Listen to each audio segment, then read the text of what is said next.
premier exercice de la séance de TD de mardi. L'exercice numéro 19 est un exercice qui est très complet puisqu'il va passer en revue toutes les idées importantes qu'on a à maîtriser sur le calcul matriciel. Alors je m'explique, on a la donnée d'une matrice A qui est une matrice 4-4 à coefficient réel. On travaille avec son endomorphisme canoniquement associé et on a une série donc, de 5 questions qui concernent plus ou moins directement l'étude de cette matrice. Alors, l'important quand on a un problème justement à 4 ou 5 questions, c'est d'essayer déjà de voir comment les questions s'articulent entre elles et quelles sont les questions qui vont être liables entre elles. Bon, la première question classique, calculer le noyau, l'image, ok. Deuxième question, un petit peu plus précise, on nous demande de calculer deux autres noyaux, alors celui-là pouvant préciser celui-là, puisqu'on sait bien que le noyau de A est contenu dans le noyau de A carré. Tiens, il y a probablement une histoire qu'on veut raconter avec ça. Et, tiens, pas innocent, on nous demande si ces deux sous-espaces vectoriels sont supplémentaires. Alors, bon, en fait, la question, c'est montrer qu'ils le sont. Je l'ai juste écrite de façon interrogative pour y mettre un peu de suspense. Et pour voir qu'on peut y répondre de façon positive, que la question soit posée de façon interrogative ou non. Donc celle-là, je la note vraiment de façon particulière, parce que quand on choisit de découper l'espace vectoriel de départ en sous-espaces vectoriels particuliers, ça c'est toujours une idée qui va nous amener vers un changement de base, en général. Ah, bah voilà, là voilà. Trouver une base dans laquelle la matrice de T s'écrit sous cette forme-là. Donc là, m'est avis que la base B qui est ici, il va probablement falloir la mettre en relation avec la base qui est là. C'est-à-dire elle sera probablement liée, cette base, à une base adaptée à la somme directe avec les sous-espaces vectoriels qui sont ici, à peut-être une adaptation près, mais bien entendu que ces questions, elles doivent être reliées entre elles. Ah, la matrice de passage de C vers B et son inverse. Donc là, l'objectif maintenant, ça va être de définir les outils qui vont nous permettre de travailler dans la base B, donc de faire les calculs dans la base B.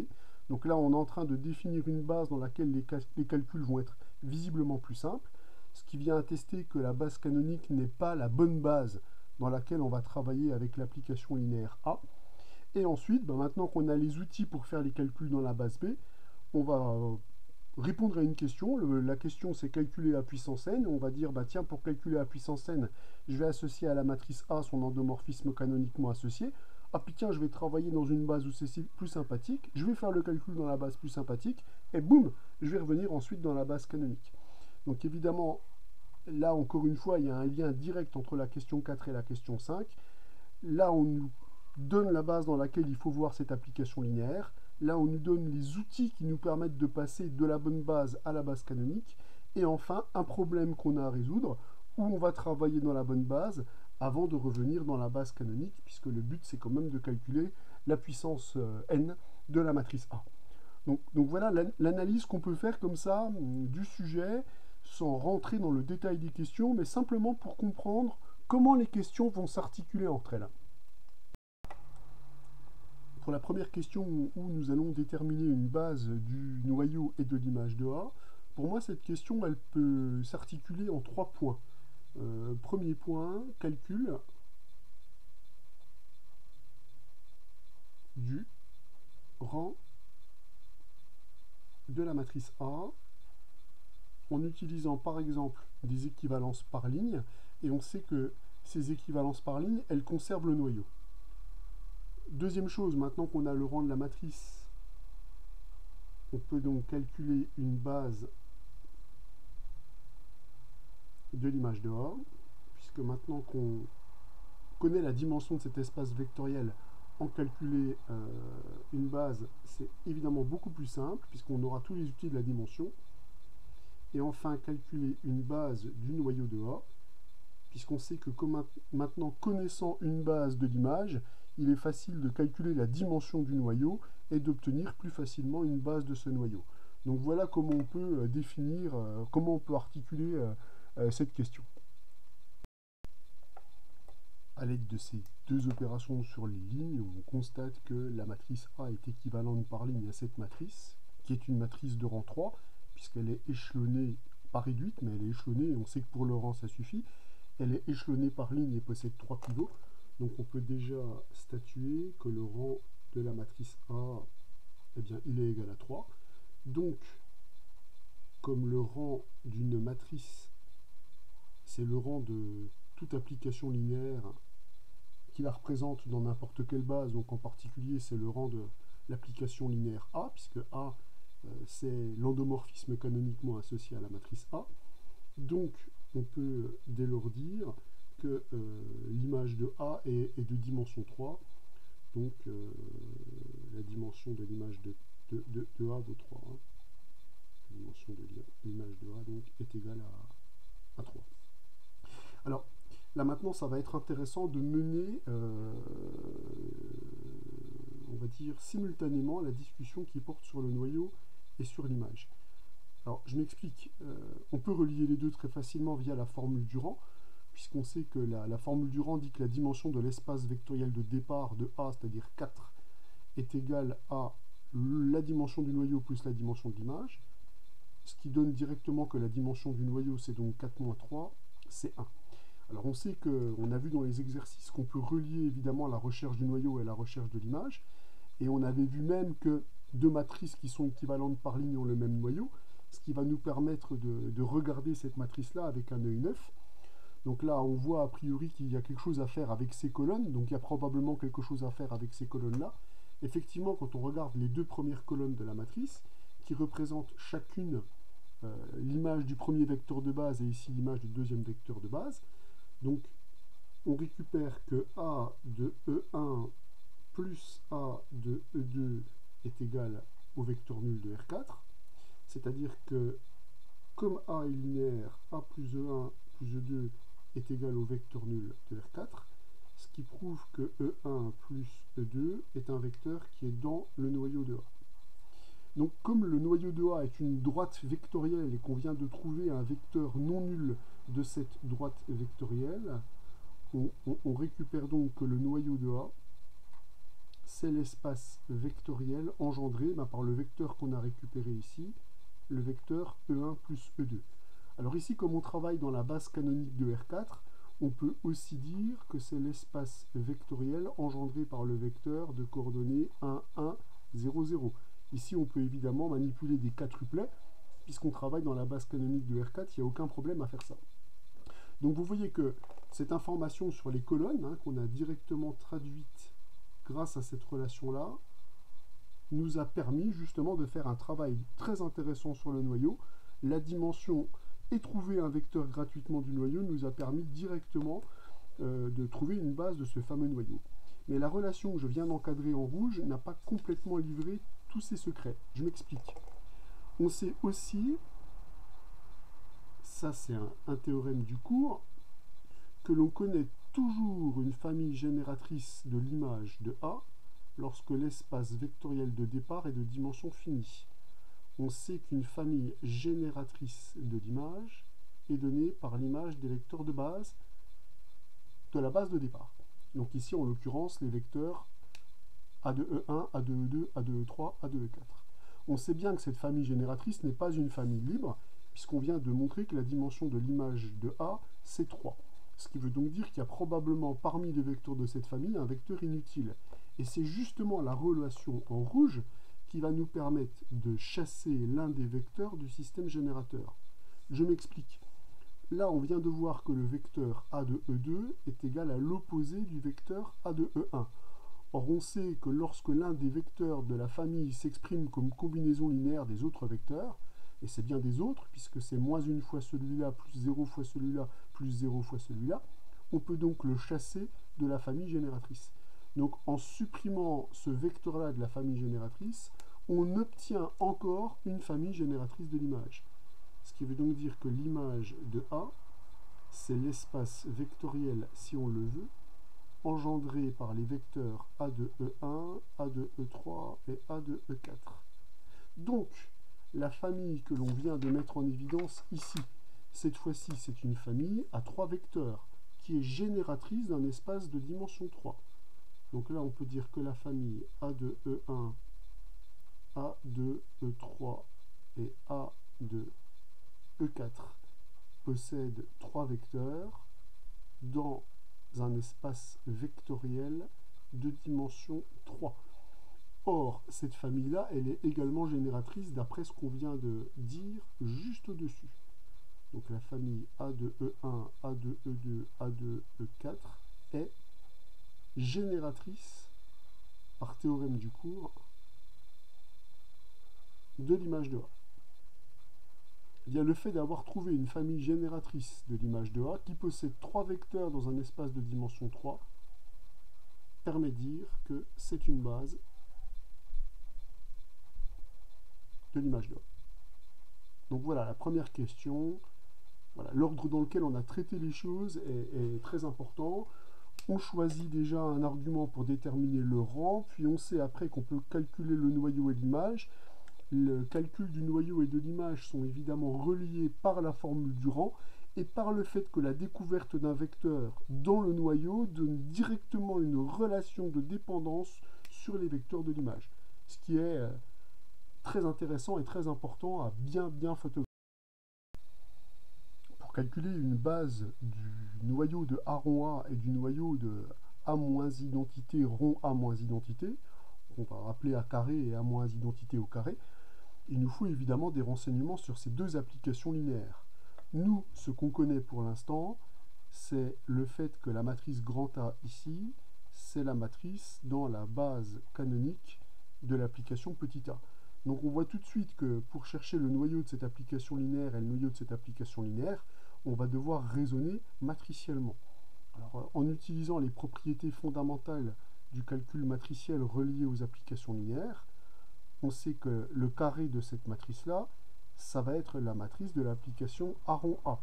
De la même façon, si je retire à A la matrice identité de R4, qui représente la matrice de l'application identité comme endomorphisme de R4, j'obtiens donc la matrice dans la base canonique de A moins l'application identité de R4. Donc, pour récupérer la matrice de l'application élevée au carré, il suffit d'élever au carré la matrice qui est ici, puisque A moins I4 au carré, c'est la matrice du carré de cette application. Donc pour pouvoir raisonner maintenant proprement, eh bien il nous suffit de calculer le carré de la matrice A et le carré de la matrice A-A4, puisque ce seront les matrices de ces deux applications linéaires dans la base canonique. On pourra alors procéder exactement comme dans la première question pour le calcul du noyau. En travaillant maintenant avec des équivalences par ligne, il est assez facile de voir que la matrice A carré est équivalente par ligne à cette matrice-là. Donc, comme on sait que le noyau de deux matrices équivalentes par ligne, j'insiste bien, ça serait complètement faux par exemple avec des équivalences par colonne. Deux matrices équivalentes par ligne ont le même noyau. En regardant les relations qui existent entre les colonnes qui sont ici, on va dégager des vecteurs dans le noyau.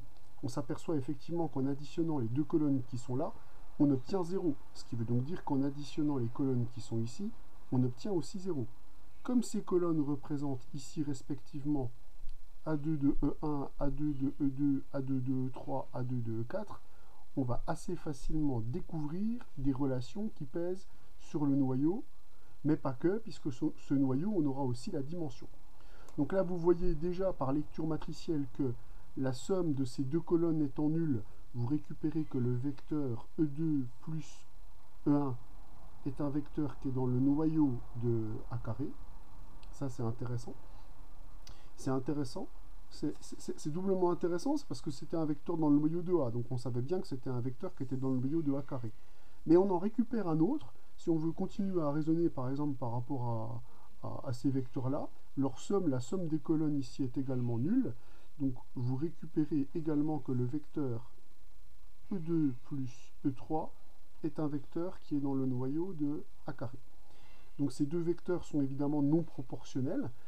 Et le noyau est de dimension 2. Alors pourquoi le noyau est de dimension 2?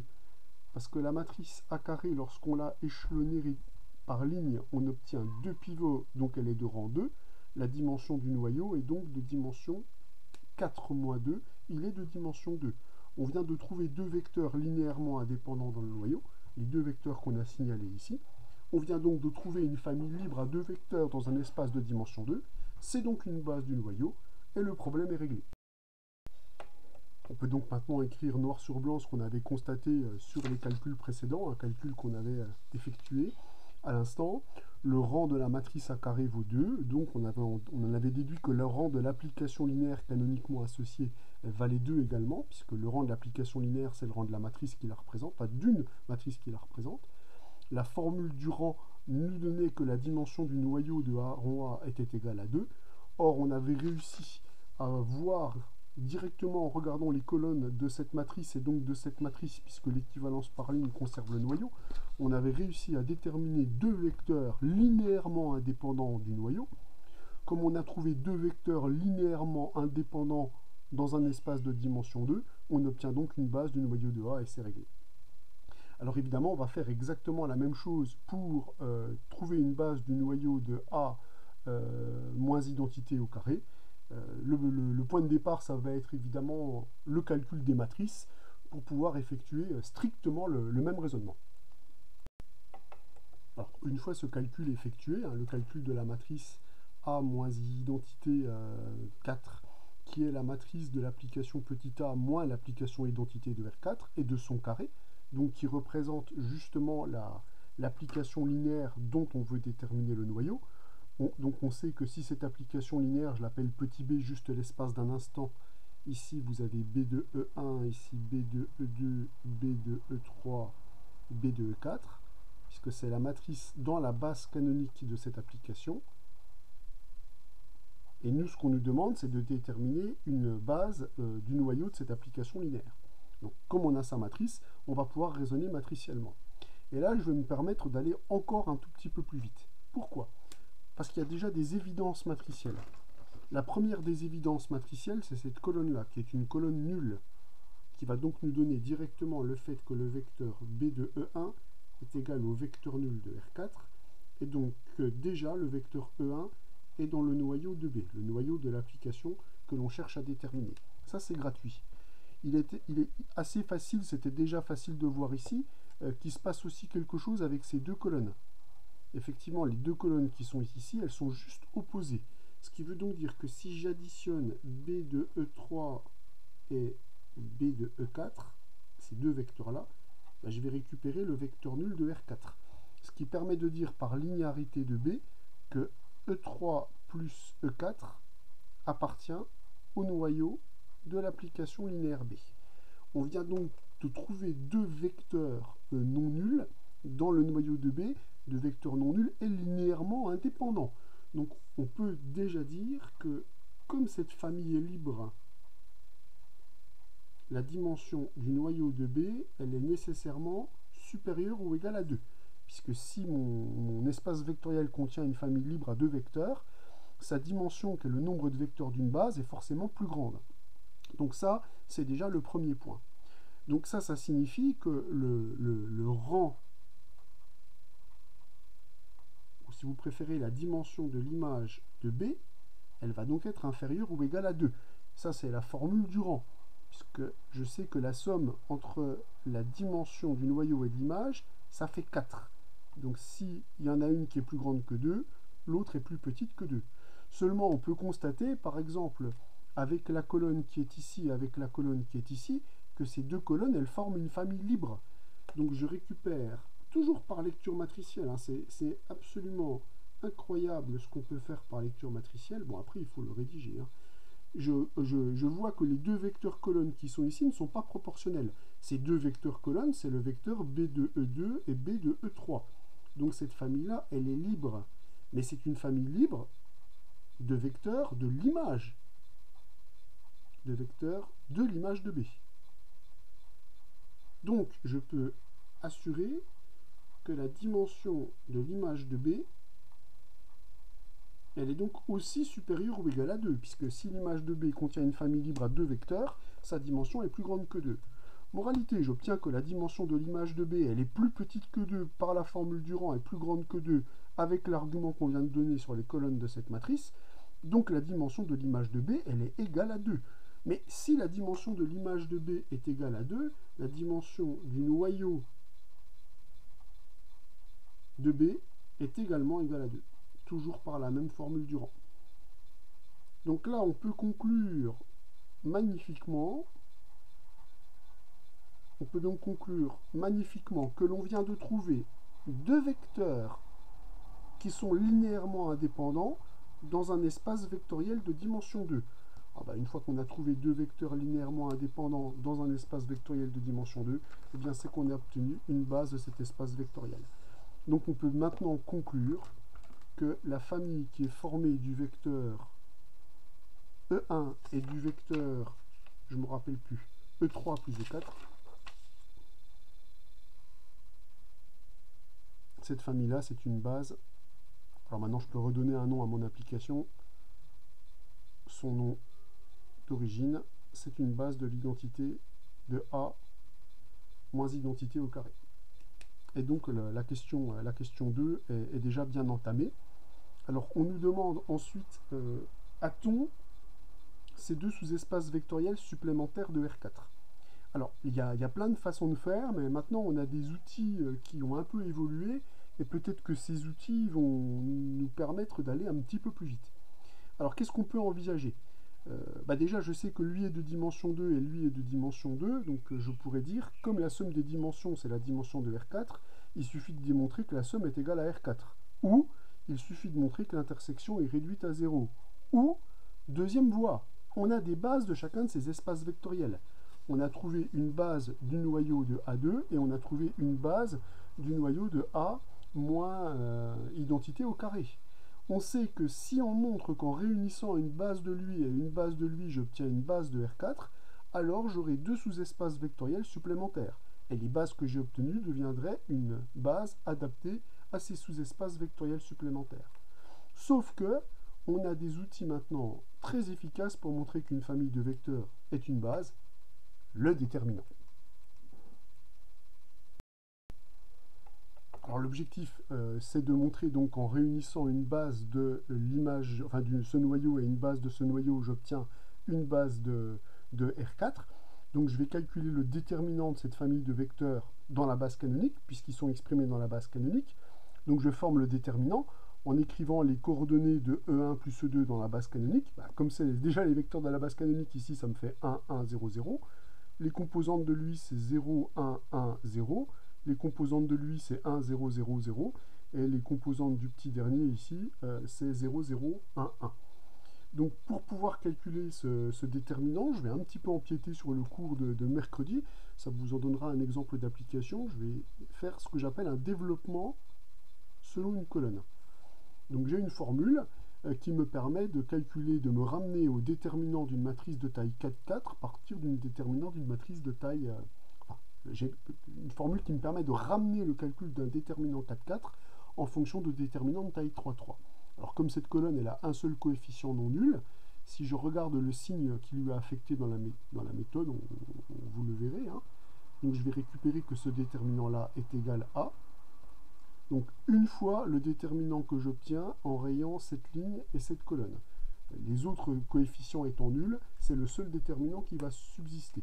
Donc je vais montrer, je peux dire que le déterminant qui est là, c'est le déterminant qui est obtenu en réécrivant les coefficients qui n'ont pas été rayés. C'est-à-dire ces coefficients ici. Là j'obtiens le déterminant d'une matrice triangulaire supérieure. Je sais que le déterminant d'une matrice triangulaire supérieure, c'est le produit de ses coefficients diagonaux, c'est 1. Je viens donc de récupérer que le déterminant de cette famille G dans la base canonique est non nul. Donc je viens de démontrer que G est une base de R4.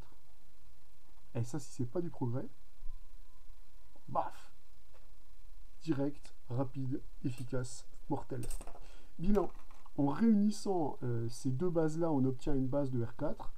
Donc, bilan, on vient de démontrer que R4 est bien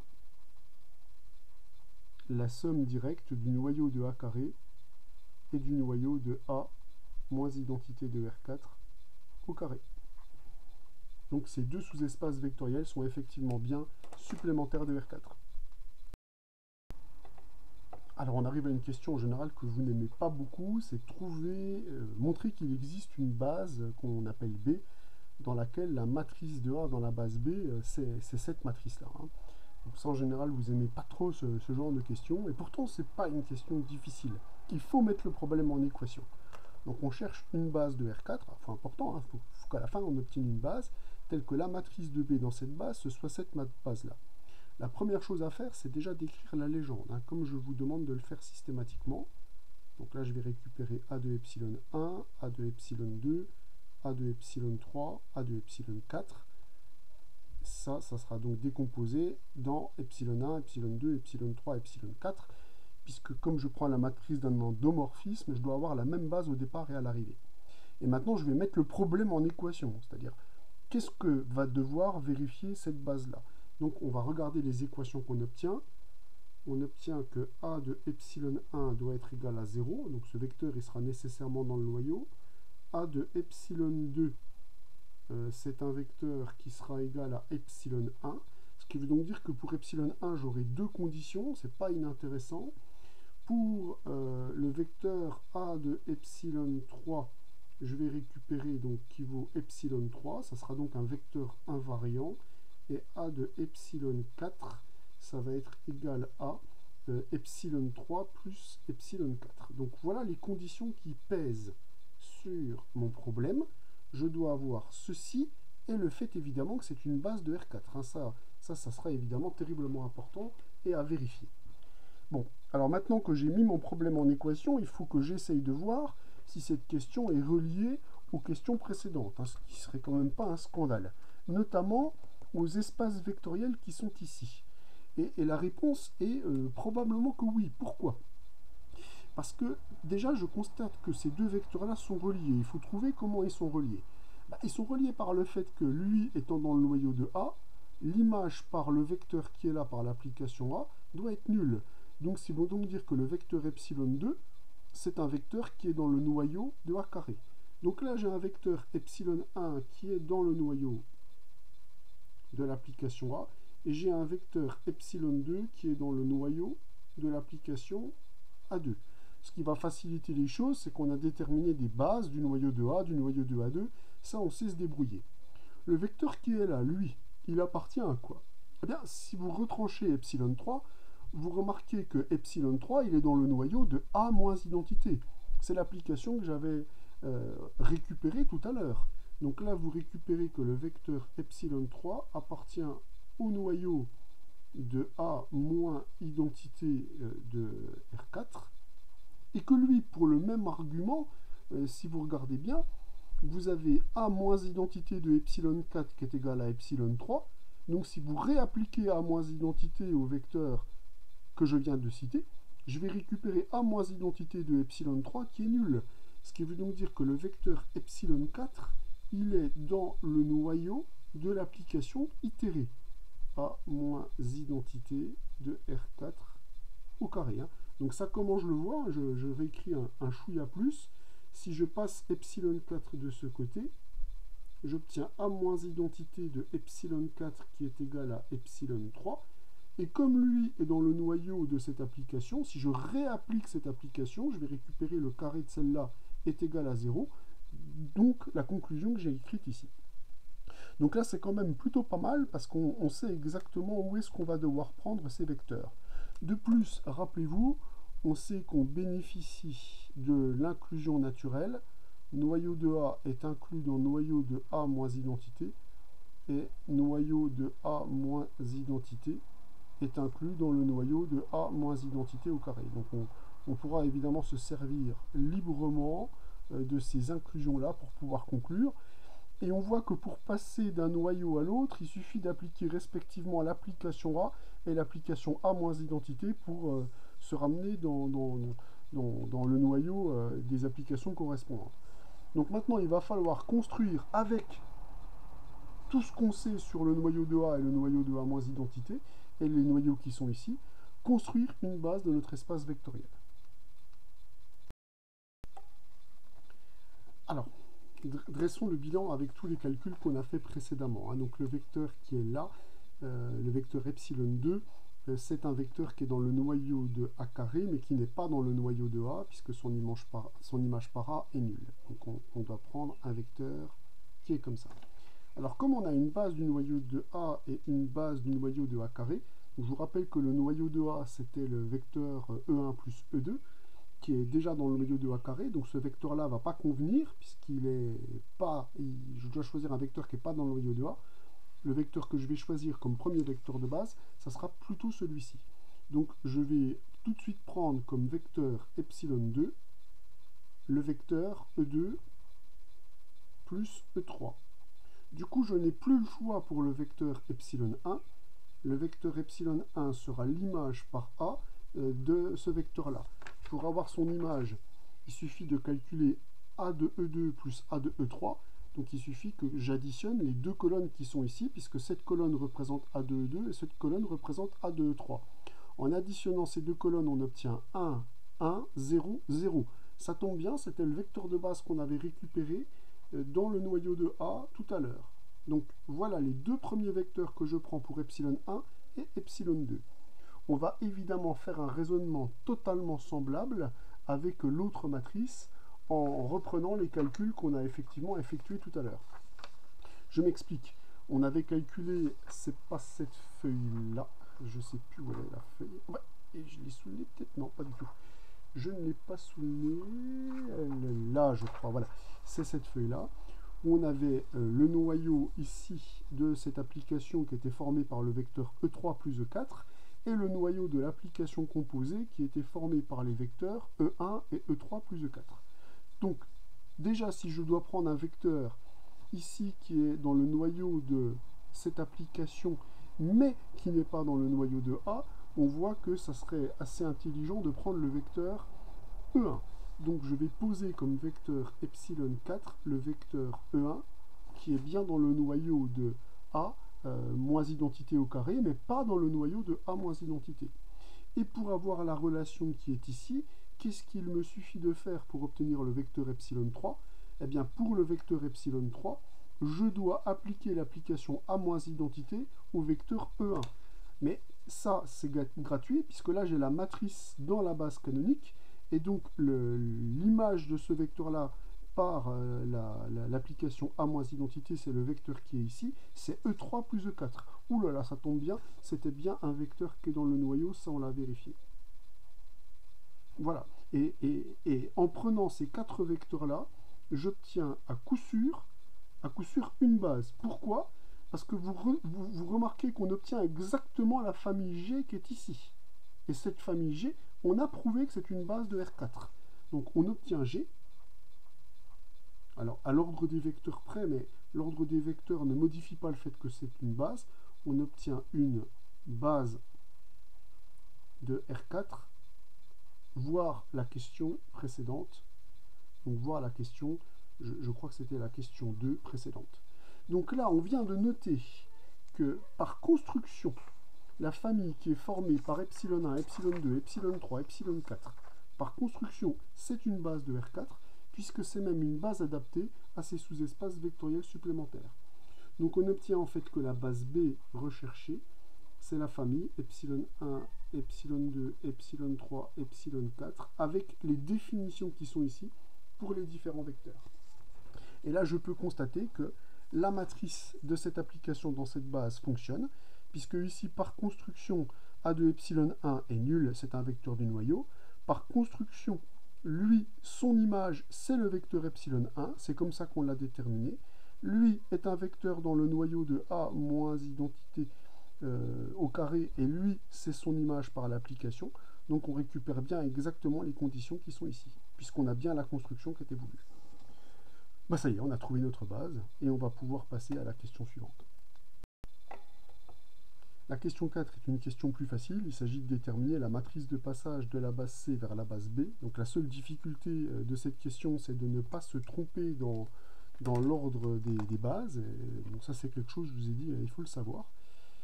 Donc c'est la matrice de passage de la base canonique vers la base B.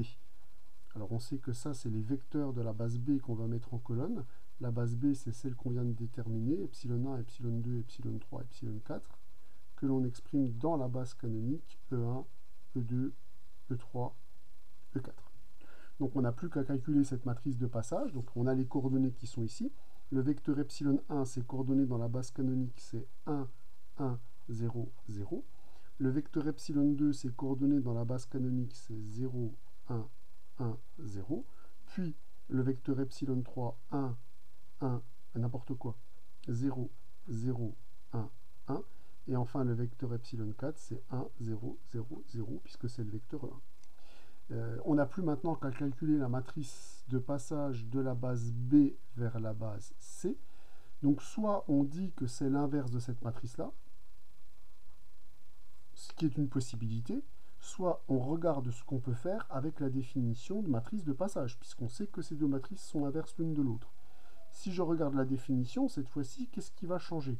Ce qui va changer, c'est qu'on doit décomposer les vecteurs de la base canonique, E1, E2, E3, E4, dans les vecteurs de la famille epsilon 1, epsilon 2, epsilon 3, epsilon 4. Donc là, soit on choisit d'inverser la matrice avec les méthodes traditionnelles, résolution de système ou application de la méthode de Gauss avec la matrice, enfin, où on fait subir à la matrice identité les mêmes opérations, ou on utilise la définition d'une matrice de passage, c'est-à-dire il va falloir exprimer E1, E2, E3, E4 en fonction des vecteurs epsilon i, sachant ce que l'on a déjà récupéré ici. Alors, moi, le plus simple, ça me paraît quand même être de travailler directement avec les vecteurs qui sont là. Alors, je vois déjà, par exemple, que le vecteur E1 ici, il s'exprime comme combinaison linéaire de ces vecteurs-là de la façon la plus simple qui soit, puisque le vecteur E1, c'est 0 fois lui, plus 0 fois lui, plus 0 fois lui, plus 0 fois lui. Donc, on récupère directement la première colonne de cette matrice de passage. Alors après, l'idée, c'est de voir si on est capable de récupérer efficacement en utilisant des opérations élémentaires sur ces vecteurs-là pour pouvoir récupérer les autres. Mais ça ne va pas tarder, puisque vous voyez tout de suite, par exemple, que le vecteur E2 qui est là, je peux dire que c'est le vecteur epsilon 1 moins le vecteur E1. Et le vecteur E1 est égal à E4, epsilon 4, pardon. Donc je vais récupérer epsilon 1 moins epsilon 4. Ce qui veut donc dire que là, je vais récupérer comme colonne pour le vecteur E2, le vecteur 1, 0, 0, moins 1. Je peux faire un peu le même genre de choses maintenant. Par exemple, si je veux regarder le vecteur E3 que j'obtiens ici, je peux parfaitement dire que le vecteur E3, c'est égal au vecteur epsilon 2 moins E2. Et le vecteur epsilon 2, le vecteur, qu'est-ce que je raconte? Le vecteur E2, pardon, je l'ai récupéré ici, puisque j'ai epsilon 2 moins epsilon 1 plus epsilon 4. Si je remets les vecteurs dans le sens dans lequel ils doivent être pour écrire la matrice de passage, j'obtiens donc que le vecteur E3 s'exprime comme ceci. Donc il va avoir comme coordonnées dans notre matrice moins 1, 1, 0, 1.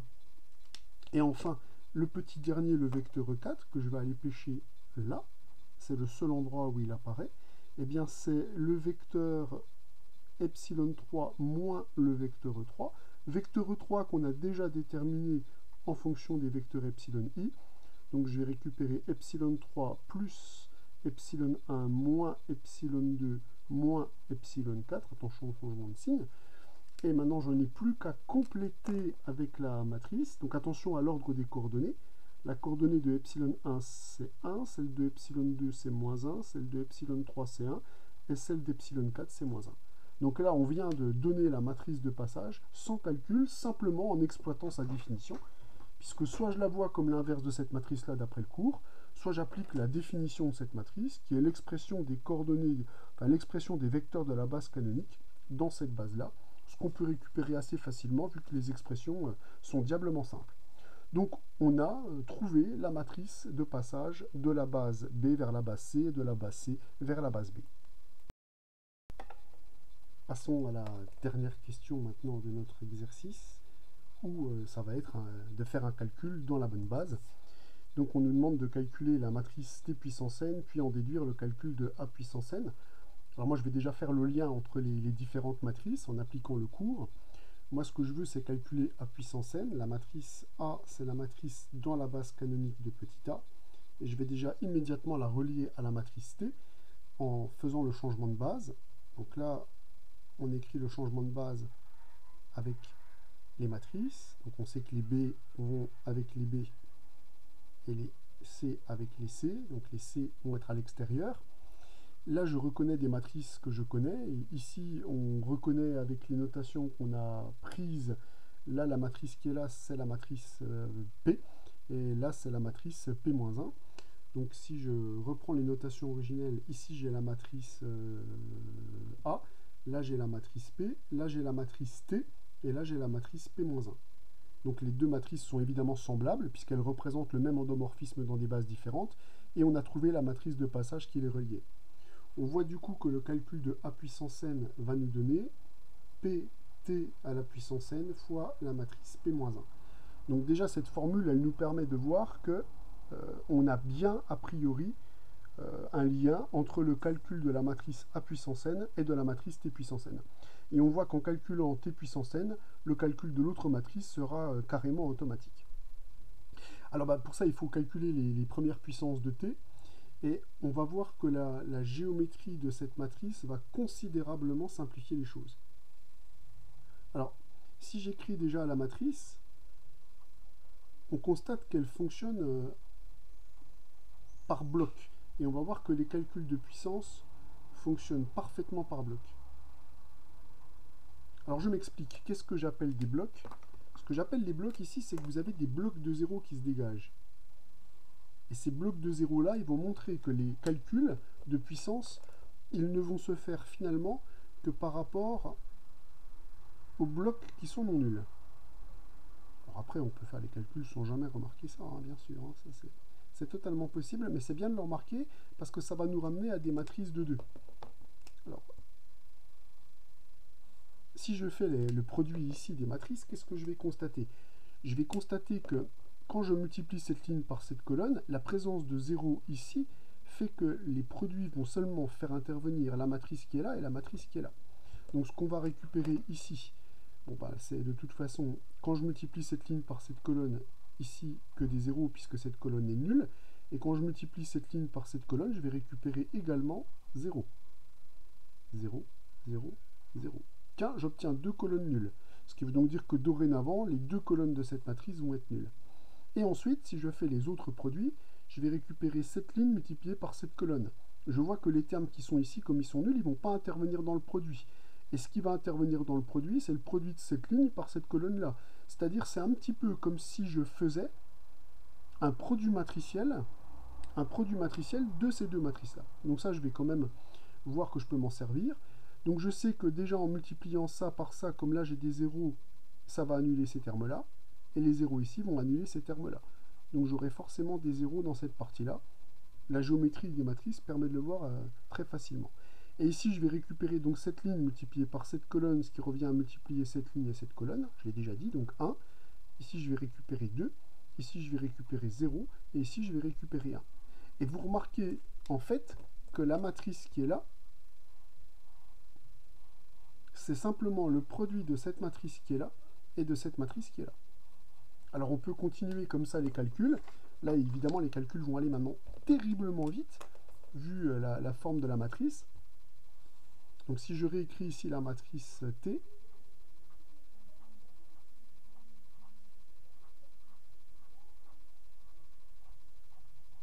donc toujours une matrice qui est définie par bloc comme ça, je m'aperçois déjà que les deux premières lignes de cette matrice sont identiquement nulles, puisque les lignes de cette matrice sont nulles, que la première colonne de cette matrice est nulle, et je vois aussi que ça va perdurer pour cette colonne-là, puisque quand je multiplie cette partie-là et cette partie-là, c'est l'endroit où il n'y a que des zéros qui va me le donner. Donc je sais déjà, quasiment sans calcul, que j'ai cette partie-là. Donc il ne me reste plus qu'à regarder ce qui se passe pour ces quatre coefficients. Or, je vois que quand je multiplie lui avec lui, je vais récupérer 1. Lui avec lui, je vais récupérer 0. Lui avec lui, je vais récupérer 3. Et lui avec lui, je vais récupérer 1. Et je m'aperçois encore une fois que la matrice que je récupère ici, c'est simplement le produit de cette matrice-là qui vaut A carré avec la matrice-là, la matrice, je vais l'appeler U plutôt. C'est la matrice U carré multipliée par la matrice U. Là, je récupère la matrice U cube. Donc on peut sans aucun problème conjecturer que la matrice T puissance n, elle va avoir quelle allure lorsque n appartient à n étoiles. Alors, je vais uniquement la calculer lorsque n est supérieur ou égal à 2, puisqu'on voit que la gt carré et pour t carré, il se passe quelque chose de redoutable au niveau des colonnes qui sont ici, t cube. Donc la conjecture que je vais faire pour n supérieur ou égal à 2, bah, c'est déjà que les deux premières colonnes sont identiquement nulles, et que les deux premières lignes sont identiquement nulles. Et là, qu'est-ce que je vais récupérer comme matrice? 1, 0, 1, n. Voilà la conjecture qu'on peut faire. Alors cette conjecture, elle se vérifie évidemment très très facilement par récurrence. Et ensuite, pour récupérer la matrice à puissance n, qu'est-ce qu'il vous reste à faire? Eh bien, utiliser la matrice P et la matrice P-1 et faire le produit matriciel pour récupérer la matrice à puissance n. Donc après cet exercice, ça ne se limite plus qu'à un exercice, un bête exercice de calcul. Je ne vais pas pousser évidemment les calculs jusqu'au bout. Je vais simplement me contenter de vous donner le résultat. Eh bien, tout calcul fait, pour n supérieur ou égal à 2, ce qui est le seul cas intéressant, puisque pour n égale 0, c'est l'identité, et pour n égale 1, on récupère la matrice A. Donc pour ces deux points-là, il n'y a pas d'enjeu. Mais pour des puissances qui sont plus grandes que 2, en effectuant le produit pt puissance n p-1, produit qui se fait très facilement à cause des colonnes de 0 et des lignes de 0, on récupère cette matrice-là, qui est donc la puissance de A pour tout n appartenant à n supérieur ou égal à 2, et donc le résultat voulu par l'exercice. On peut quand même constater que lorsque n est égal à 1, cette expression-là fonctionne, mais pas lorsque n est égal à 0, puisque lorsque n est égal à 0, j'obtiens la matrice identité, et là, quand n est égal à 0, ce que j'obtiens, c'est pas du tout la matrice identité. Donc, quand vous donnez la formule générale, vous pouvez inclure à la fin le cas où n est égal à 1, mais clairement pas le cas où n est égal à 0.